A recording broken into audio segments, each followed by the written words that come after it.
2월 26일 수요일, 오늘 10% 이상 급등한 종목과 그 이유에 대해서 알아보겠습니다. 오늘 장은 오후 4시 키움증권 기준으로 코스피 지수는 0.41% 상승한 2641.09포인트로 마감했습니다. 외국인은 매도, 기관은 매수로 임한 가운데 개인은 매도로 대응했네요.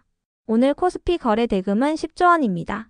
한편 코스닥 지수는 0.26% 상승한 771.41포인트로 마감했습니다. 외국인과 기관은 매도로 임한 가운데 개인은 매수로 대응했네요. 오늘 코스닥 거래 대금은 7조 원입니다. 그럼 본격적으로 오늘의 급등 종목들을 살펴볼게요. 오늘 10% 이상 급등한 종목은 총 28종목으로 코스피에서는 3종목, 코스닥에서는 25종목이 나왔습니다. 이 중 상한가 종목은 바이온, MOT, 인피니트 헬스케어, 세노텍, BL팜텍, 이지트로닉스 6종목이고요. 오늘 하한가 종목은 없었습니다. 총 28개의 급등 종목들을 한데 모아서 테마별로 묶어보니 4개 테마로 나눠볼 수 있었어요.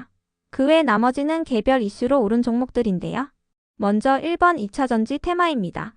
휴머노이드가 제2의 전기차 시장으로 부상할 것이라는 전망이 나오고 있습니다. 글로벌 빅테크 기업들이 휴머노이드 로봇 시장에 진출하고 있는 가운데 로봇 기업들은 배터리 기업들과 협력 관계를 구축해 나가고 있는데요. 2026년까지 휴머노이드를 양산한다고 선언한 테슬라는 LG엔솔과 손을 잡은 상태이며 중국 최대의 로봇 기업인 유비테크는 비아디와 팀 차이나를 이뤄서 휴머노이드 전용 배터리 개발에 나섰다고 알려졌어요. 또한 현대차그룹과 삼성 SDI는 로봇 전용 배터리를 공동 개발하기 위한 업무 협약을 체결했다고 밝혔는데요. 휴머노이드 로봇이 단순 걷기 정도의 작업을 할 때는 현재의 배터리 용량으로도 4시간은 구동할 수 있지만 무거운 짐을 들거나 AI를 사용하는 복잡한 작업을 시키면 1시간도 못 가서 구동이 멈춘다고 전해졌어요. 이 같은 문제를 해결하기 위해 로봇 기업들은 배터리 기업들과 손잡고 로봇용 배터리를 개발하고 있는데요. 특히 전고체 배터리가 상용화된다면 이런 문제를 해결할 수 있을 것으로 예상되고 있습니다. 이러한 소식들 속에서 2차전지 및 전기차, 그리고 전고체 배터리 기업들이 강세를 보였네요. 이 중에서도 이지트로닉스는 언론을 통해 중국 기업과 200억 원 규모의 조인트 벤처 설립 계약을 체결했다고 밝히면서 강세로 마감했는데요. 해당 기업의 이름은 밝히지 않았으며 이번 계약을 통해 전기차 핵심 부품 사업 분야를 강화하고 중국 시장 확대를 위해 상호 협력할 계획이라고 밝혔습니다. 다음은 이번 히토류 테마입니다. 미국과 우크라이나의 광물 협정 체결이 임박했다는 소식입니다. 미국의 거듭된 압박 속에서 빠르면 이번 주 안에 양국이 합의에 서명할 것으로 예상되고 있는데요. 트럼프는 그동안 미국이 우크라이나에 군사를 지원해준 대가로 우크라이나가 광물 자원의 수익을 통해 기금을 만드는 협정안을 제안한 바 있습니다. 원활한 협상을 위해 미국이 처음에 요구했던 일부 조항들은 협정 초안에서 삭제된 것으로 알려졌는데요. 대표적으로는 우크라이나가 5천억 달러 규모의 광물 자원을 미국에 제공해야 한다는 내용이 삭제됐다고 알려졌습니다. 다만 우크라이나와의 광물 협정을 통해 히토류를 대량으로 확보한다는 트럼프 대통령의 구상이 실현되기는 어렵다는 의견이 나오고 있는데요.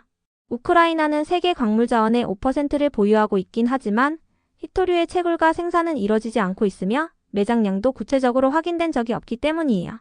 하지만 우크라이나 정부는 대규모 투자가 이뤄진다면 충분히 상업성 있는 개발이 가능하다는 입장을 보이고 있습니다. 이 같은 소식에 히토류 관련주들이 시장에서 부각된 모습이었네요. 다음은 3번 재건 테마입니다. 미국과 우크라이나의 광물 협정 체결이 임박했다는 소식은 재건 관련주들에게도 호재로 작용되고 있는데요. 조성된 기금은 우크라이나를 재건하는 데 활용되며 기금 관리 권한 지분에 대해서는 추후 합의가 필요할 것으로 예상되고 있습니다. 유엔과 세계은행, 그리고 유럽연합집행위원회와 우크라이나 정부는 우크라이나 재건에 10년간 750조 원이 소요될 것으로 추산했는데요. 이 같은 소식에 재건 관련주들이 상승세를 보였습니다. 다만 이 중에서도 DYD는 최근 건설사업 부문을 완전히 정리하고 자회사인 삼부토건과 분리된다고 밝혔으니 참고해주세요. 다음은 4번 양자암호 테마입니다. 삼성전자가 양자 컴퓨터 시대를 대비한 보안 칩을 개발하고 샘플 출하 준비를 마쳤다는 소식입니다. 관련 기사에 따르면 삼성전자는 해당 보안 칩을 통해 모바일 보안성을 강화하는 것이 목표라고 전해졌는데요. 이와 함께 국가 양자기술 전반을 담당하는 조직이 과기부에 신설된다는 소식도 지속 부각되면서 양자암호 관련주들이 상승세를 이어갔습니다. 해당 기사에 따르면 정보의 출처는 행정안전부라고 전해졌는데요. 그동안 임시조직만 있었던 양자기술 담당 조직이 정식으로 출범한다면 앞으로 지속적인 양자산업 육성이 가능해지고 양자기술에 대한 지원도 한층 수월해질 것으로 전망되고 있습니다. 그 외 나머지는 개별 이슈로 오른 종목들인데요. 먼저 바이온과 우주일렉트로, 세코닉스의 급등 이유는 파악되지 않았습니다. 이어서 인피니트 헬스케어는 어제 장마감 후 연간 실적을 발표하며 오늘 상한가로 마감했습니다. 전년 대비 연간 매출액은 10% 증가한 1,015억 원을 기록하고 영업이익은 151% 증가한 145억 원을 기록했다고 발표했습니다. 다음으로 BL팜텍은 무상증자 권리락 효과로 인해 강세를 보였다고 알려졌습니다. 권리락 효과란 무상증자나 유상증자가 진행된 이후 상대적으로 주가가 저렴해 보이는 효과를 뜻하는데요. 이때는 기업 가치가 저평가되었다고 생각하며 매수세가 몰리는 경우가 있습니다. 참고로 BL팜텍은 최근 언론을 통해 자회사인 애니원 FNC가 올해부터 영국에서 라면을 판매 중이라고 밝히면서 강세를 보인 바 있는데요. 해당 라면 브랜드의 이름은 미스터민으로, 미스터민은 프랑스 까르푸가 실시했던 라면 브랜드 인지도 조사에서 1위를 차지했다고 알려졌습니다. 그 밖에도 미국 연구진이 대마초 물질을 비만 치료에 사용해본 결과 유의미한 효과를 보였다는 연구 결과를 발표하면서 오늘 BL팜텍을 비롯한 일부 대마초 관련주들이 상승세를 보였으니 참고해주세요. 이어서 카페24는 어제 장마감 후 연간 및 4분기 실적을 발표하며 오늘 강세로 마감했습니다. 전년 대비 연간 매출액은 8% 증가한 3,024억 원을 기록하고 영업이익은 흑자 전환한 319억 원을 기록했다고 발표했는데요. 전년 동기 대비 4분기 매출액은 19% 증가한 871억 원을 기록하고 영업이익은 132% 증가한 130억 원을 기록했다고 발표했어요.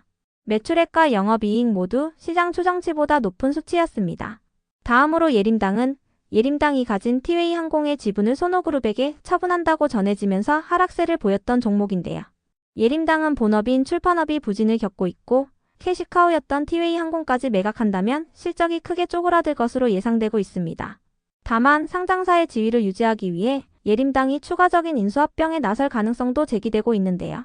이 같은 소식에 예림당이 강세를 보인 것으로 추정되니 참고해주세요. 이어서 아미코제는 어제 신용철 회장이 사기 혐의로 피소됐다는 소식이 전해진 가운데 별다른 호재 없이 강세로 마감했던 종목인데요. 오늘 임시주주총회를 열고 신용철 회장의 사내이사 해임안을 가결했다고 전해지면서 강세를 이어갔습니다. 주주총회 결과에 따라 신 회장이 갖고 있던 아미코젠의 경영권은 표처 대표이사 중심으로 넘어가게 됐는데요. 이 같은 소식에 아미코젠이 강세를 보였다고 전해졌습니다. 다음으로 NC트론의 급등 이유는 파악되지 않았는데요. NC트론은 최근 중국 TV의 점유율이 한국을 앞섰다고 전해진 가운데 중국 TV 업체를 고객사로 보유하고 있다는 내용의 특징주가 붙어준 바 있으니 참고해주세요. 이어서 메디콕스는 최근 중국에서 신종 코로나가 발견됐다고 전해지면서 강세를 보였던 종목인데요. 어제 장마감 후 최대 주주가 KG투자조합으로 변경됐다고 공시하면서 강세를 이어갔습니다. 지분 인수 목적은 경영 정상화를 위한 경영 참여이며 변경 후 소유 주식수는 1,400만 주, 소유 비율은 16%입니다. 다음으로 핑거를 비롯한 토큰증권 관련주들이 상승했습니다. 이 종목들은 최근 토큰증권과 관련한 법안들이 국회 정무위원회의 문턱을 넘지 못했다고 전해지면서 하락세를 보인 바 있는데요. 어제 장마감 후 더불어민주당의 이재명 대표가 토큰증권 법제화에 힘을 실을 전망이라는 단독 기사가 전해지면서 토큰증권 관련주들이 강한 반등세를 보였어요. 해당 기사에 따르면 이 대표는 이번 주 금요일날 관련 간담회에 참석할 예정인데요. 이와 관련하여 금융권 관계자는 차기 대선 주자들의 공약에 토큰증권 시장 활성화가 들어갈 가능성이 높다고 밝혔어요. 이 같은 소식에 핑거를 비롯한 토큰증권 관련주들이 상승세를 보였습니다.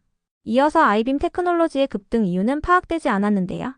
아이빔 테크놀로지는 혁신적인 생체 현미경 기술을 기반으로 한 임상수탁 서비스를 글로벌 시장으로 확장하며 차세대 신약 개발 및 비임상 연구 분야에서 새로운 도약을 본격화한다고 전해진 바 있으니 참고해주세요. 다음으로 심텍은 DB금융투자의 리포트와 함께 엔비디아 실적 기대감을 입으며 강세를 보였다고 알려졌습니다. DB금융투자는 정상화된 실적에 대한 확인이 필요라는 제목으로 리포트를 발행하고 목표 주가 22,000원을 내놓았는데요. 심텍의 오늘 정규장 종가는 2850원입니다. 또한 심텍은 엔비디아의 GPU에 탑재되는 HBM과 관련한 기판을 생산하고 있다는 사실도 부각되고 있는데요. 엔비디아는 최근 신제품을 상용화하기 위해 삼성전자와 하이닉스 등의 메모리 반도체 회사들과 극비리에 접촉하고 있다고 알려졌으며 심텍과 TLB 등도 기판 공급을 위해 협력 중이라고 알려졌으니 참고해주세요. 한편 세경하이테크의 급등 이유는 파악되지 않았는데요. 세경하이테크는 최근 삼성 디스플레이와 폴더블 패널에 사용할 보호필름 및 내충격층에 대한 공동 특허를 출원했다고 전해진 바 있습니다. 또한 올해 하반기에 출시될 삼성전자의 갤럭시 Z 폴드 7은 역대 가장 얇은 폴더블 폰으로 등장할 전망이라고 전해졌으니 참고해주세요. 그럼 오늘의 거래량과 거래대금 상위 종목들을 시장별로 살펴보고 마칠게요. 먼저 코스피 시장에서 거래량 상위를 기록한 종목을 살펴보겠습니다. 1위가 삼성중공업, 2위는 삼성전자, 3위는 KG모빌리티, 4위는 금양, 5위는 LS네트워크스, 6위는 두산에너빌리티, 7위는 카카오, 8위는 오리엔트바이오, 9위는 갤럭시아 SM, 10위는 대형포장입니다. 이 중 10% 이상 상승한 종목은 KG모빌리티, 금양입니다. 각각 전기차 관련주, 2차전지 관련주입니다. 한편 코스닥 시장에서 거래량 상위를 기록한 종목은 1위가 TS트릴리온, 2위는 MDS테크, 3위는 메가터치, 4위는 바이온, 5위는 서메이지, 6위는 빌리언스, 7위는 메디콕스, 8위는 셀리버리, 9위는 스리빌리언, 10위는 MOT입니다. 이 중 10% 이상 상승한 종목은 메가터치, 바이온, 메디콕스, MOT입니다. 메가터치와 MOT는 2차전지 관련주로 부각되고 있으며 바이온의 급등 이유는 파악되지 않았습니다.